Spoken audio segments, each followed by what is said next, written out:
ஜூலை மாதத்தில் கொழும்பு பணவீக்கம் அதிகரிப்பு.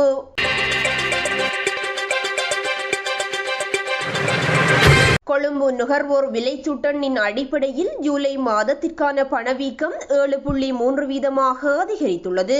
தொகை மதிப்பு மற்றும் புள்ளி விவர திணைக்களம் வெளியிட்டுள்ள புதிய அறிக்கையில் கடந்த ஜூன் மாதம் 6.8% காணப்பட்ட பணவீக்கம் 7.3% அதிகரித்துள்ளதாக தெரிவிக்கப்பட்டுள்ளது.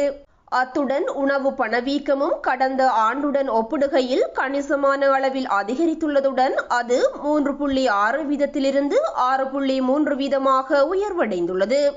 உணவு அல்லாத பிரிவின் பணவீக்கம் 2026 ஜூன் மாதத்துடன் ஒப்பிடுகையில் ஜூலை மாதத்தில் சற்று குறைவடைந்துள்ளதாகவும் அதன்படி ஜூன் மாதத்தில் 8.4 வீதமாக காணப்பட்ட அதன் பெறுமதி 7.8 வீதமாக குறைவடைந்துள்ளதாகவும் தெரிவிக்கப்பட்டுள்ளது.